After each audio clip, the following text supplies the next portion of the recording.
So she said she appreciated my story of how I was pulled up to Maine by words on the page, how I grew up poor in southern Appalachia. You can obviously tell that even though I am in Maine, I'm not from Maine. I'm from away, as they say. So I struggled as an at-risk student myself to stay in high school and to graduate, and much less go on to college and eventually learn to teach English.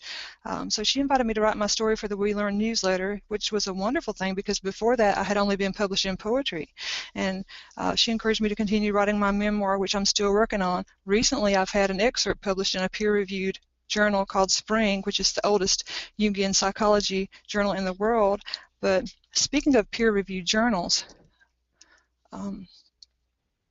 We Learn puts out Women's Perspectives. It's a journal of writing by learners, but it is peer-reviewed because we have adult learners reading as readers and editors, and also we have teachers who read the works of learners who submit work to whatever the theme is. This coming theme is going to be messages, and we've already started pulling together pre-writing activities that we're going to be sending out, prompts that students can be thinking about to help them develop authentic writing, which does lead to more motivation for themselves and relevance.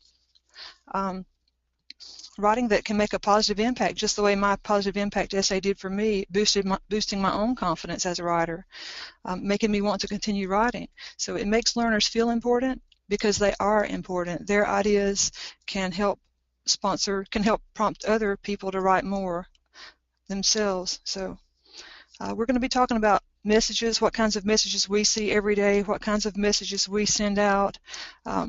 Another important thing that I should point out, even though this is women's perspectives, men may also send in work. We do accept work by men as well. So I would like to know really a little bit about the audience. I know we know just where people are from, New Jersey and California and that kind of thing, but I think we have a poll. Did you have a poll that you were going to put up to let me know a little bit more about who people are? Yep, so this first poll is about whether or not you participated in the first We Learn webinar. Okay.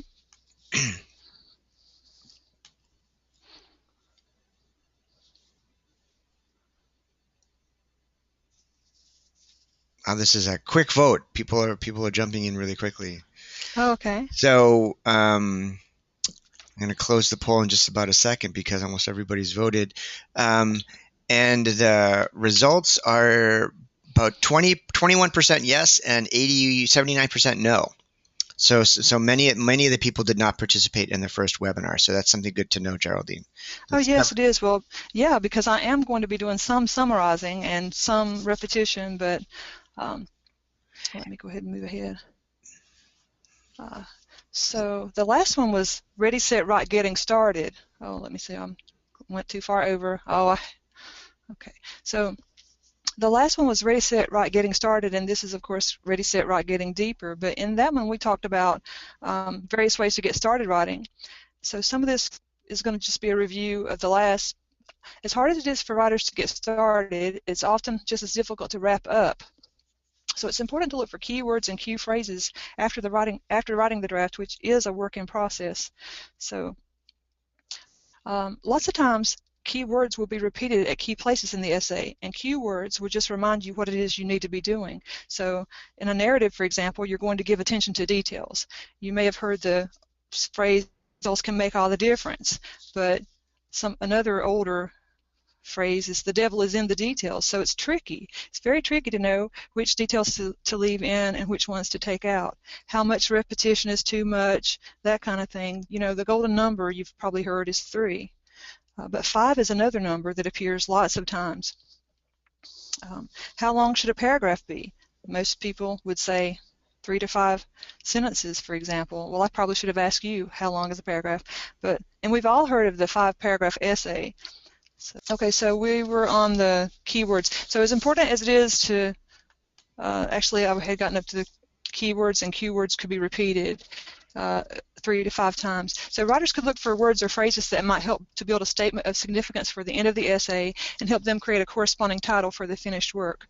But first I think we should review the drafting process and explore some writing for key and keywords. So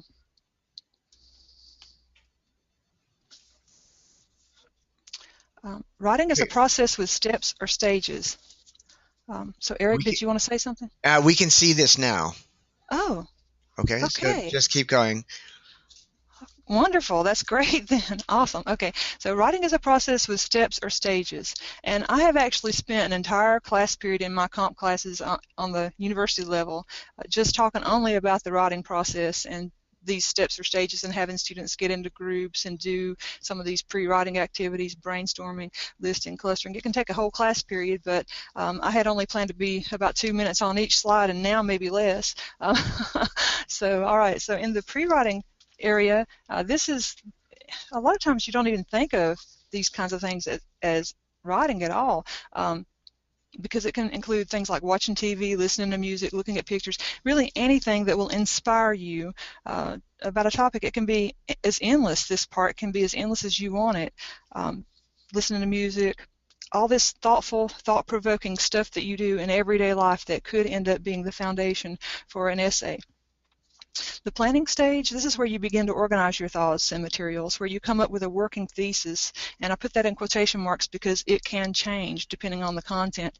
This is where you may prepare an outline, where you may just set aside time to write, because we all probably have different rituals that we do, to try to help us calm down. Now, even though I'm normally nervous, I got probably 500 times more nervous because of this glitch that happened, but I'm still trying to work through that. It is sometimes very hard for people, especially when they've been, I grew up, as I said, in Appalachia, a secluded area and all this kind of thing, so socializing is not the easiest thing, and I know there were so many people out there who were wanting to hear this, and so that's a hard thing. Just as it's hard to get started writing, sometimes it's hard to keep going, so planning, preparing an outline, scheduling time just to calm down and relax, that can be a huge thing.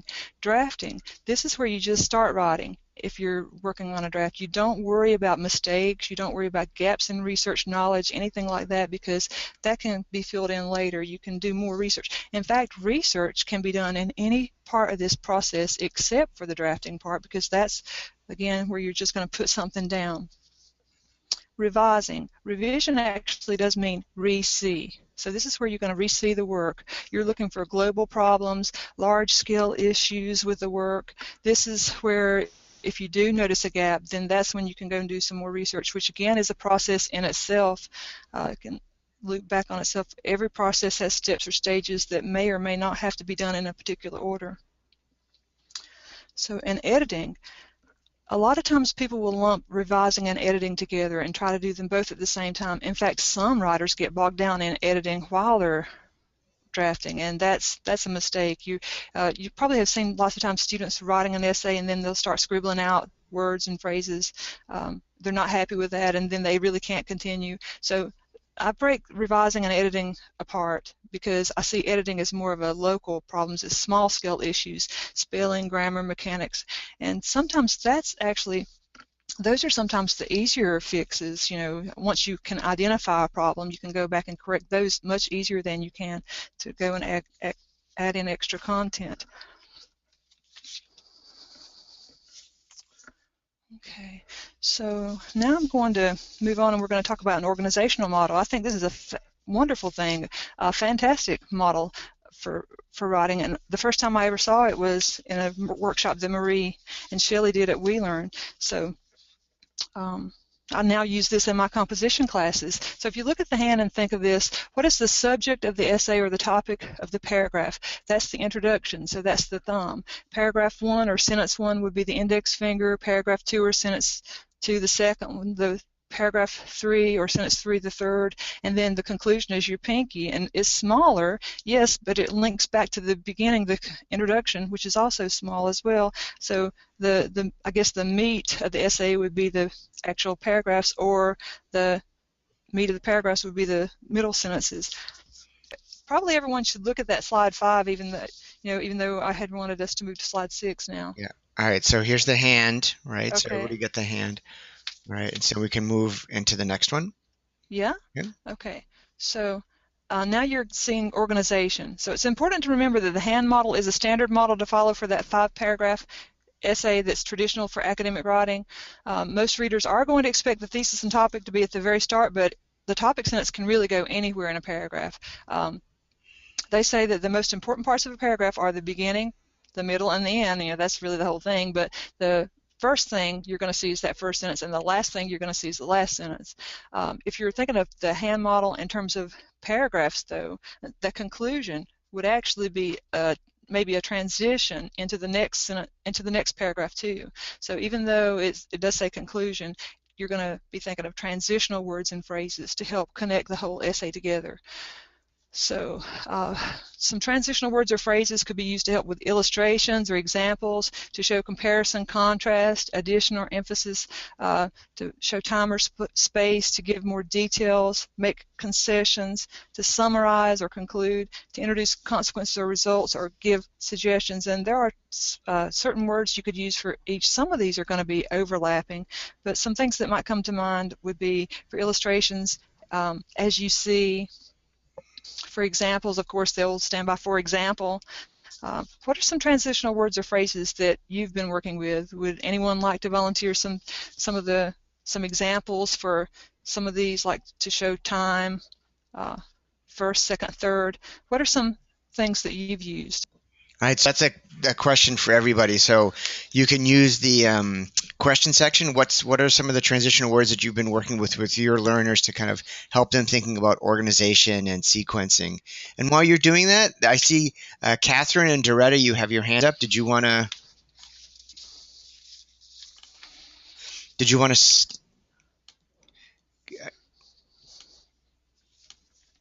Okay, okay. Catherine, did you have a question? Nope. Okay. All right. So using that questions area, what sort of transition words have you been working on with your own students? Maybe think about which ones it's easy for them to pick up, and then ones that may be more difficult for them. Marie talked about on the next day, right? So thinking about chronological sequencing. Right. Okay.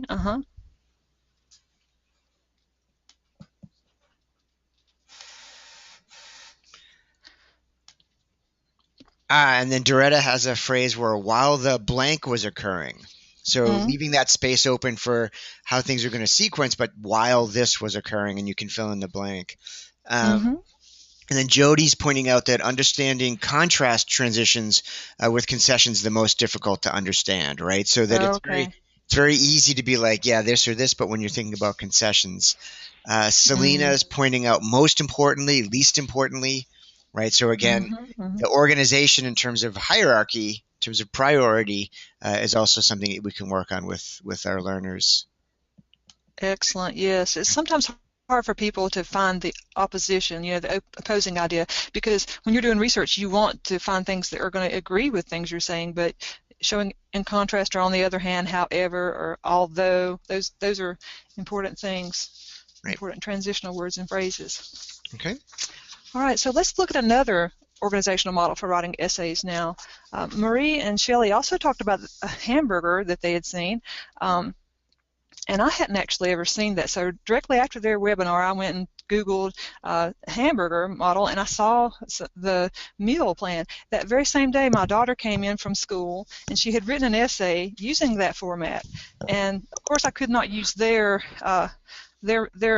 images, so I got her to draw me this hamburger, and I asked her if she would do it sideways instead of the way they do, because they have it with the bun, the top of the bun being the introduction, the bottom of the bun is the conclusion, and the inside is the meal. Okay, but I said, okay, we're working with a hand, so I wanted to be able to see the hand as the meal itself. So I'm still working the hand model in. But the meal plan, make a point in the thesis statement or topic sentence, then give examples or evidence that are going to be analyzed and discussed, usually in 1 or 2 sentences, and then link back to the thesis or the topic. So that the evidence, the examples and evidence, that's going to be where you maybe call up an authority figure, you may use statistics, you give reasons or evidence. In the traditional academic essay, it's going to be third person, no I or you. It should be obvious who the author of the paper is, and when they're telling things, instead of saying I think or that kind of thing, you're going to leave that out. And when examples or evidence comes from another source, it should be obvious as well. So you're going to use an author tag or you're going to introduce the quote. No quote would be introduced without an author tag or some kind of identification of the author, and no quote would be left hanging without a careful integration to the text. I think this is a really important point, Geraldine.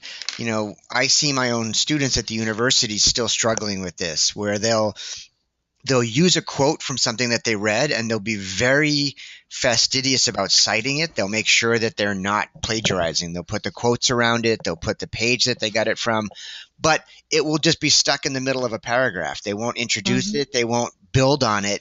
It's just kind of, I always tell them, it's like, I feel like I'm in the kitchen and my cat's come up and given me a mouse and just kind of like, just like put it in front of me and it's staring at me blankly like I'm supposed to understand what's going on. And that quote's just there. You have to integrate it into your own voice, into the argument that you're making. I think it's a really important skill. Oh, I do too. I think it is. And so that's what we would focus on then, analyzing and discussing that quote, because why are you using a quote? Right. I normally tell my students to paraphrase or summarize as much as possible, but if you find something that you've read that you just don't think you could put into words yourself any other way better than the author already has, then that's the time for a quote. But definitely introduce it, pick it apart, tell why you agree with it, why it was significant for you, and then synthesize it back into the topic. Right. I've heard some people use the Oreo analogy, that if the if the quote is the creamy center, that you have to have a cookie on either side. And that I like that. The cookie is you, right? So the cookie is your words, then there's the quote, and then there's the cookie on the other side of the quote. So whatever the metaphor works for you. Well, that's great. That would be a dessert for the meal plan. To go, we gotta have another slide with an Oreo on it. I'm gonna I'll have to keep that in mind for the next time I do this. Right. That's great. Thanks. Yeah, and I'll also point out to everybody that this will be archived, and so you'll get a PDF of Geraldine's presentation when you get your certificate for attendance. Okay. Just my luck that it had to have those glitches. It's but okay. Anyway. It's okay. All right. So let's see now. So you have the meal plan. How are we going to pay for it? Maybe we could go to slide 8. Okay. Okay.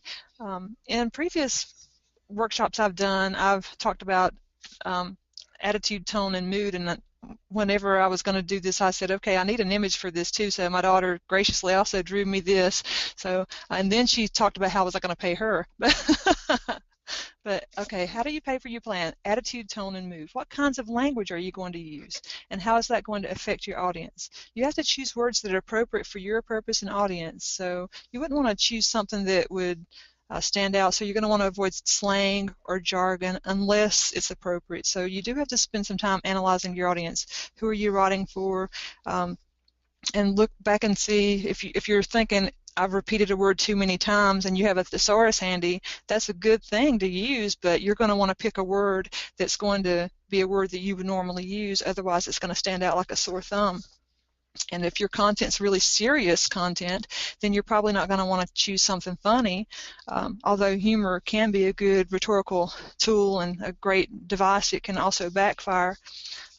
Thinking of the hand model, another workshop I led, there was an image of it was an establishment that wanted to try to encourage people to wash their hands more. So they had put up a Ten Commandments tablet, and on there it said, thou shalt wash thy hands. And so that might be funny to some people, but other people might be quite offended by that. So it really depends on your background and your upbringing, your social connections, so and your religious ideas, I suppose, also would definitely come into play with that, on whether you saw that as funny or not funny at all. So you have to choose appropriate words for the establishment. Let's go ahead and look at the next slide. So you should now be seeing a hand map, and this can be used in the brainstorming and gathering ideas stage. But while I was thinking about hands and the hand model and also thinking about writing, I started thinking about my soul flowering workshops that I do too. So in the soul flowering workshops, I have practitioners paint, and the young ones, when they get in there, they don't have any problem at all getting the paint and just going to town with it, filling up that blank tile or whatever. But some of the older participants, they're maybe more hesitant, so sometimes I'll have them just put their hands down on the tile, and you can even do this on paper. And as the tile gets warm, I have them just close their eyes and see images. You know, what's coming to your mind. So a hand map. What kinds of messages do we send when we talk with our hands? What do people notice when we raise our hands? Those are some of the kinds of things I was thinking when I first put my hand down. But while I was thinking about writing, I started tracing my hand, and then right after I did that, I thought of Thanksgiving, because Thanksgiving's coming up. So you can see some of the things I brainstormed on the paper. Drawing a turkey with my hand, I can remember doing that when I was in elementary school. Just thinking about writing, though, lending a hand to other people, a hand to hold. Sometimes students, maybe some students might need more help. Care and share, caring, share ideas, but also just thinking about what do our hands already know. I thought of karate, empty hands. In my empty hands I carry much wisdom. Knowledge, memory. How many of us have crossed our fingers to remember something? Giving thanks, again, you know, saying hello, sending greetings to people, shaking hands, giving someone the thumbs up when we agree, you know, thumbs down when we don't, showing opposing thoughts, giving the pinky promise to your friend, you know. So these are some kinds of things that I thought of as I was doing my hand map. So it can be a good technique for brainstorming ideas on whatever the topic at hand is. You could even call it that, topic at hand. So raise your hands, raise your virtual hand if you've ever used your hand to stop someone from speaking out or had someone to wait their turn. All right, so pretty much every hand's going up. Or most hands. Okay. Yeah. All right. And hopefully most of the hands would go up for this last one too. Raise your hand if you've ever assisted someone with your own hands.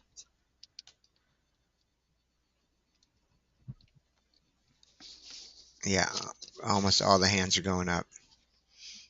Okay.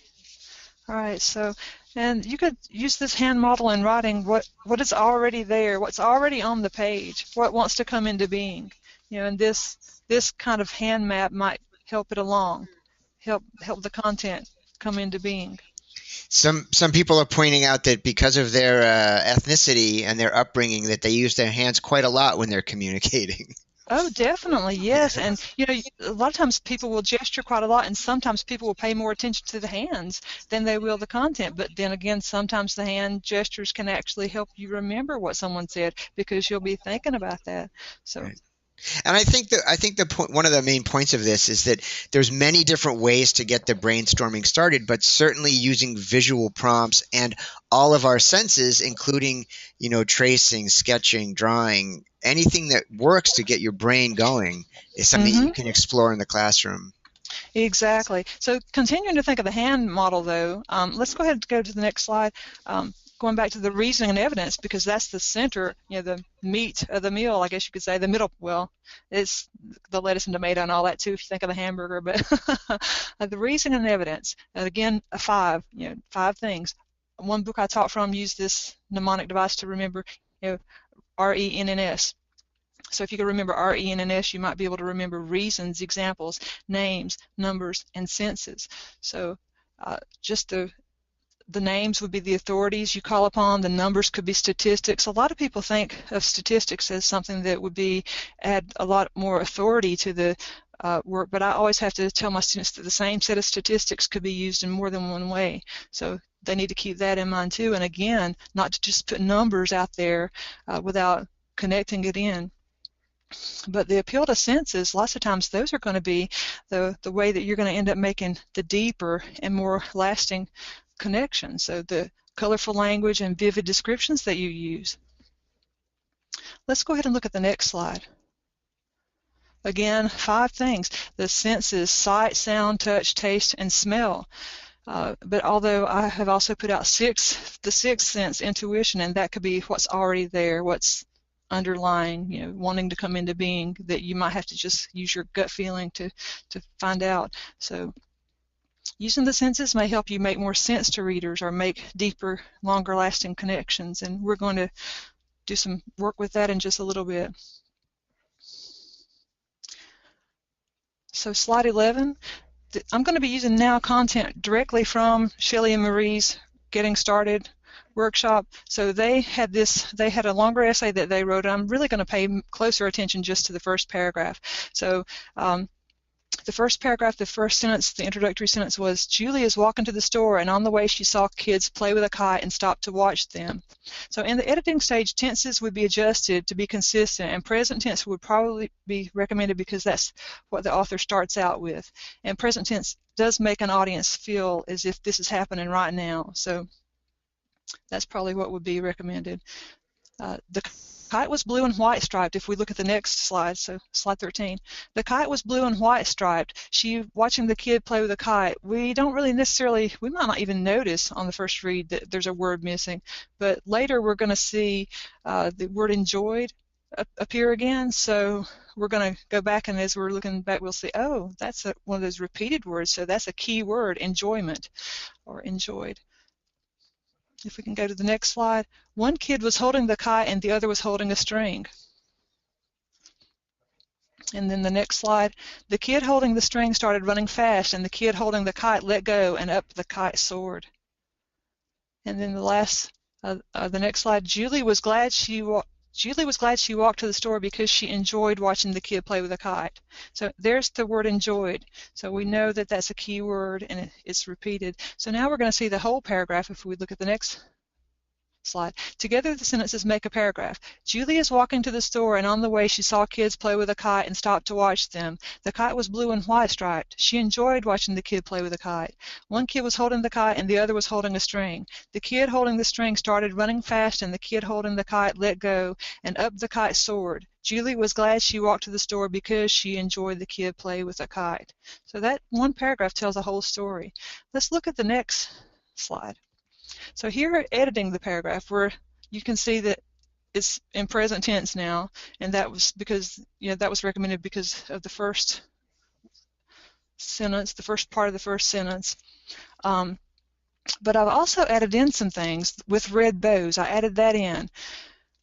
Thinking of the color, looking back at the visuals, I don't know because we went through it so fast, but in the visuals you saw the red dress, there were red bows on the kite. So if you're talking about color, you might think of what other colors are out there, what other colors are obvious or are prominent. And later, if you had seen the whole story, you would have seen a little red bird mentioned and that kind of thing too. So red was an important color. But this is authored to present tense. Normally you would not do any editing again until the very end, and I had mentioned that a lot of times writers can get bogged down with trying to work on that kind of thing. So that would not come until later. Let's go ahead and look at the next slide. So we've just been analyzing one paragraph of a draft of a longer narrative essay. So now it's more consistent in tense, but some closely related sentences could still be combined, and more sensory details. Even more sensory details could be added in. You could talk about the texture of the string. You could talk about the way the wind felt, if the wind was warm or if the wind was cold. There had to be wind or the kite wouldn't be able to fly. So what are some things that would be obvious there that could be used? What other senses could come into being? What sense was used most in that story, in that narrative?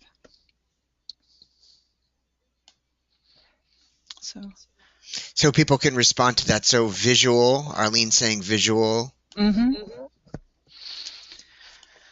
Barbara had a question about why editing was done at this level.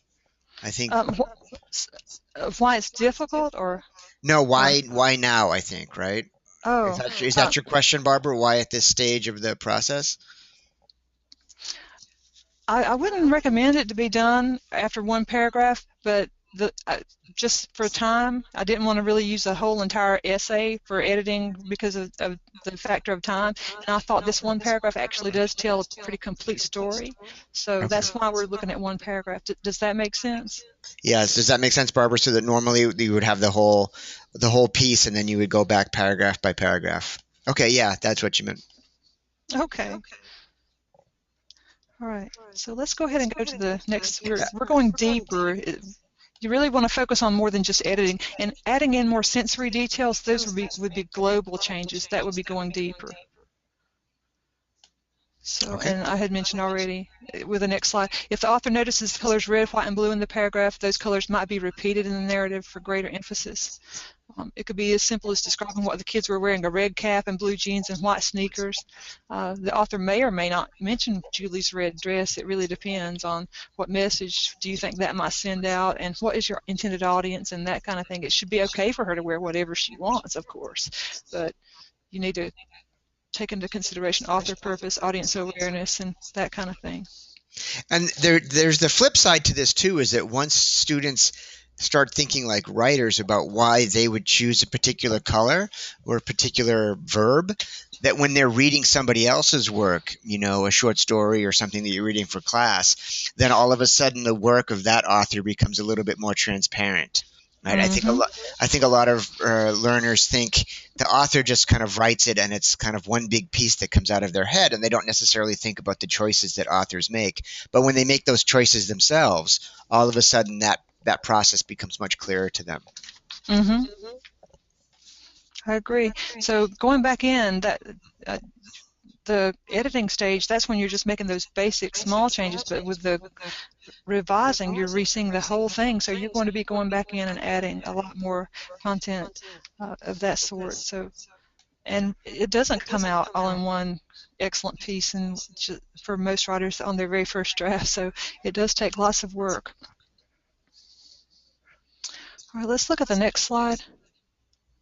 So narrative essays have basic features of a well-told story with a clear beginning, middle, and end. They paint vivid pictures in our minds with vivid descriptions. The devil's in those details, though. Which ones should we leave in? Which ones should we take out?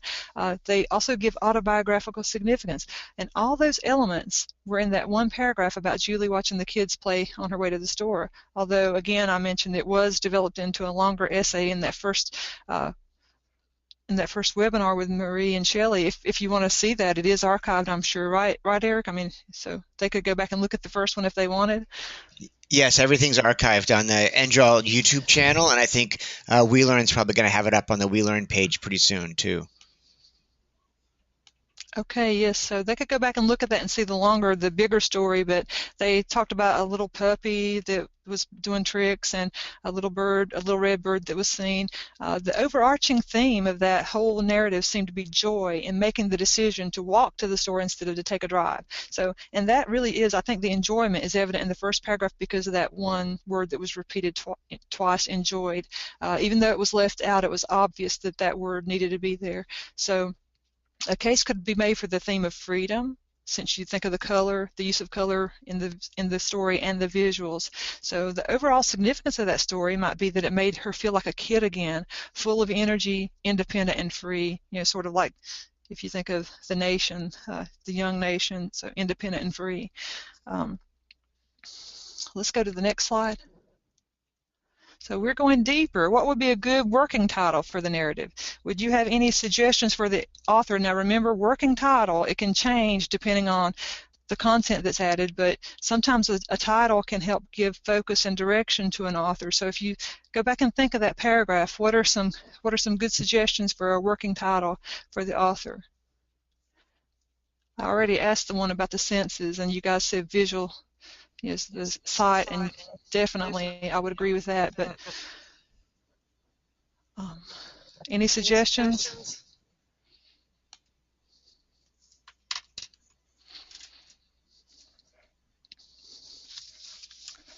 Doretta says a summer stroll.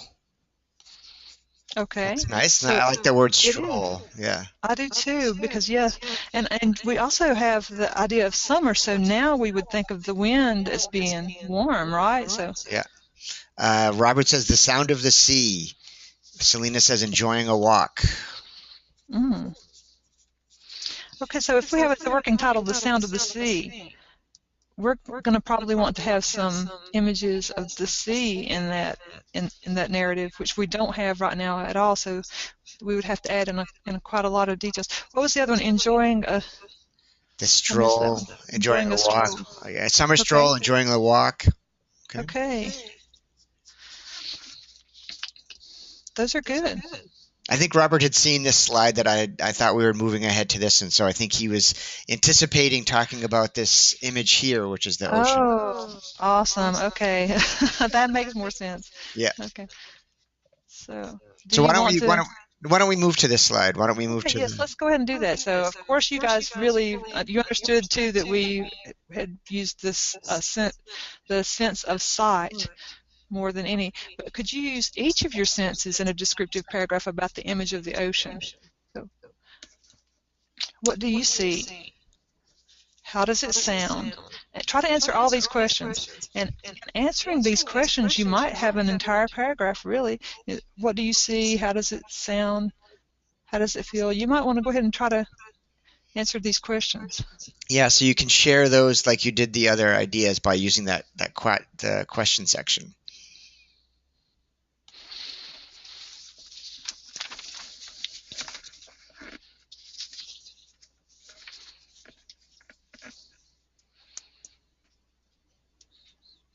So I asked my students this in Maine. I did a dry run with them in my comp classes, Uh-huh.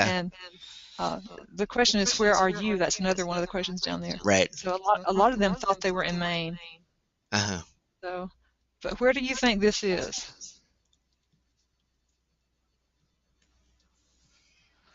All right, so we'll wait for people to chime in here. So, drawing on all your senses.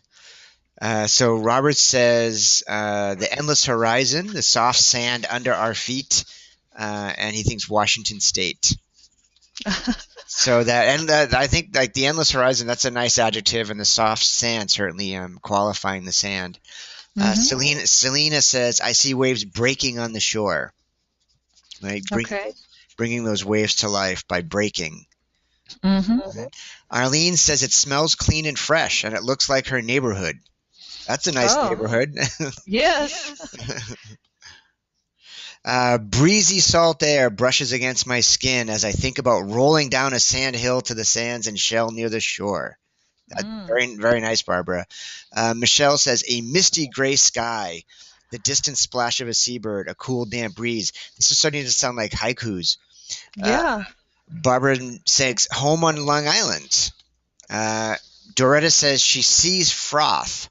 That's nice. That's a nice word. She hears slap. She feels squishy. The location is Pacific Northwest, and the taste is salt. Lots and lots of salt coming up here. Yeah. So who said Pacific Northwest? I forget who said Pacific okay. Northwest. Well, it's Santa Barbara actually. But my students thought that it was in Maine because of course they were up here in Maine and some of them had seen some visions very similar. So they were surprised that it was actually the other coast. Judy, I want to just Judy sent a longer one, and I think it was good. I'm not going to read the whole thing, but her last sentence is, "I feel a chilly wind brush my cheeks and turn them deep red." It's very nice. Okay. Yeah. So how do you know it's cold? Now we've heard some things about the smells of clean, fresh air, breezy, salt air, as you said, lots of salt, and that would be expected. But how do you know it's chilly wind? What makes you think of it being chilly?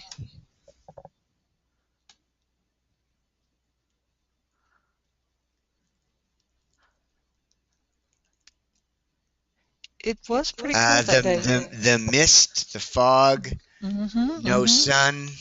Right. Okay. Yeah, exactly. So these are all wonderful things. Excellent. Okay. Wonderful details. Lots of the color, the color of the fog. And you're getting all this from just the image. They do say that thing of an image is worth 1,000 words, but look how many words we've gotten here. More than you can even read quickly, Eric. So that's right. That's amazing. And I think, as you were saying, I mean, the idea is that you're not just going to sit down and write on a blank piece of paper, right? So if you're using an image or your hand and getting the brainstorming process started and giving yourself some time, you're really going to be able to dig into it deeper. And also the fact that, even though we're not next to each other physically, people were hearing each other's ideas, and so collaborating and pushing deeper into the inferences they were making. Right. And so all that's very important. So where are you? Where's your perspective? No matter how far apart we are, we're still connected. We're close together. So, and the perspective here is actually on top of a cliff looking down, but we feel as if we're there, right there on the beach. Okay. So let's maybe go to the next slide. Okay. And just wanted to, and here we have a message in a bottle on the beach. The prompt for the women's perspectives messages theme, again, to questions to think about. How do we react to messages? How do they affect us? What messages are we sending out? And we do send messages every day, every moment of the day. We're surrounded by messages from our friends and family, from the media and world around us. So what messages do you want to receive? What do you need to hear to be successful in the future, and what are you sending out? So these could be some kinds of things that you think about it and share with your students if they want to participate and send work into this journal.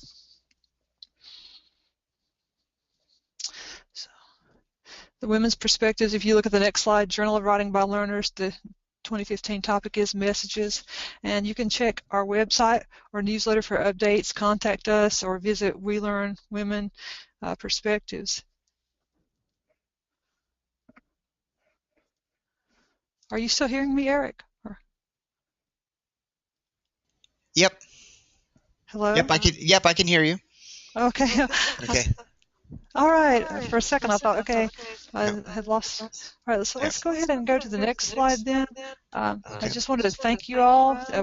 Thanks for sharing your thoughts here, and we'd love to hear from you. Share more of your thoughts. You can find us on Facebook, We Learn Women, or on the web at welearnwomen.org. And I really appreciate the opportunity to share these organizing strategies with you. I hope you enjoyed learning more and reviewing organizing strategies, going deeper, learning how to make more lasting connections through using reasoning and evidence, using the senses. We talked about the use of quotations and how we might be able to introduce them more effectively, focusing on really that important thing of why. Why are we even using this work? Why are we using this source? What's the connection for us? What's the significance? So, and it can add to the significance of our own writing if we ask ourselves these questions. Mm-hmm. Great. Thanks, Geraldine. I think we have a few minutes, so are there other things that people would like to share in terms of either prompts that they use or some analogies or metaphors that they use with their own learners as a kind of a quick wrap-up? I tried to rush through because I thought we were getting behind because of that technological difficulty, so I apologize for that. No, it's okay. So here's a couple questions. So yes, we're going to send out a PDF of this, and then we'll also upload an archived version of it. There's a question from Arlene, which is, how do you deal with writer's block? Well, I do use some of these writing strategies, the brainstorming. Sometimes it's good to brainstorm in a group to share ideas with a lot of other people, but free writing, just putting your pencil to the page and just writing anything, setting a timer and giving yourself, say, 5 minutes just to write about anything, whatever comes to your mind, even if it's I'm hungry, just whatever pops into your mind, just writing filling up that page and then going through. You might go back through and read it again after the 5 minutes are up, underline the most interesting thing, and some people call this looping. There's so many different names for different things, like for basically what's the same thing, but you underline that one thing that's the most interesting, and then you try to free write on that for 5 minutes, more focused free write. That's another label for that. So the closer you can get to a topic that's really important to you, then you're going to have a lot more to say about it. I also think that you need to walk away from the table sometimes, right? So like when I have writer's block, I'll go play basketball or I'll go jump on the elliptical or something and give my brain a break from being so focused on it. And oftentimes it relaxes my brain enough that some of the other ideas start to come back to it. Yeah, that's a very good thing. So any of the things that you would put in the pre-writing category, even like, say, watching TV, listening to music, all those kinds of things that can actually give you, as you said, give your brain a break, but can also, you might even be inspired. Even Facebook. I was writing a paper one time, and I thought, okay, Facebook is a horrible distraction, or can be, but I thought, okay, I'm going to give myself just a little break, and I set a timer for 15 minutes because I don't want to be on there too long and lose my whole day. You can get sucked into something like that.